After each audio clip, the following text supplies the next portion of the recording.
చెవు ఆ రేట్లో తక్కువకి ఎవడికి ఇస్తే అడిగే కోట్ చేస్తారు ఆటోమేటిక్. అదేం బేభత్సం కాదు, అది ముందు పేపరు అవును. హడావిడి అంతే. ఉమ్. ఎవడు తక్కువ ఇస్తే అది, నువ్వు ఏ పొట్టు అని ఏమన్నా రాస్తావేంటి అందులో. కంచి పొట్టు కావాలంటే ఆ రేటుకి అడుగుతారు. నువ్వు పట్టు అడిగావు పట్టు తీస్తారు, సింపుల్. లాభం లేకుండా ఎవడ వ్యాపారం చేయడు కదా బేసిక్ గా. వాడు లాభం సంపాదించుకునే లాభానికే చేస్తాడు. లేదా అసలు నువ్వు ఎందుకు వాడితో కాంట్రాక్ట్ అన్నావు, డైరెక్ట్ కొనుక్కోవచ్చుగా నువ్వు.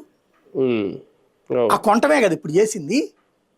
కొన్నావు నువ్వు, కొన్నప్పుడు ఏం చేస్తావు, టెండర్లు 10 మందిలో ఎవడు తక్కువకి వేస్తావు వాడికి వేస్తావు. అంతేగాని ఈ రేట్ నువ్వు ఎట్లా జడ్జ్ చేస్తావు బేసిక్ గా. ఇప్పుడు నువ్వు కంచికే వెళ్ళారనుకోండి, ఒకటే రకం చీర ఒక షాపులో 25,000 ఉంటుంది, ఇంకో షాపులో 10,000 ఉంటుంది. ఎవరు కన్ఫర్మేషన్ దాంట్లో బేసిక్ గా.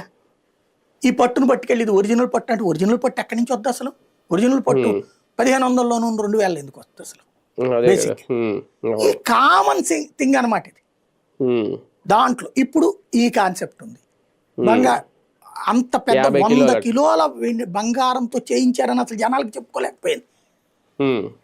ఓ రకంగా చెప్పాలంటే ధర్మారెడ్డి అనేటటువంటి అతను జగన్కి ఒక పెద్ద మైనస్ తప్పించి లాభం లేదు. అతను మంచోడు మనిషి, దేవుడి పట్ల విపరీతమైనటువంటి భక్తి ఉన్నాడు. దేవుడు సొమ్ములు దోచుకునే రకం కాదు.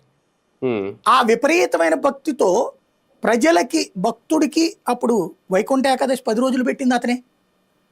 అట్లాగే సిస్టమ్స్ అనేక మార్పులు చేసింది అతనే. భక్తుడికి ఎక్కువగా చేరువు కావాలన్న ప్రయత్నం చేసింది అతను. కానీ అతనే ఇప్పుడు విలన్ అయ్యాడు. వాస్తవంగా అతని వల్ల సఫర్ అయింది వైసీపీ కార్యకర్తలు.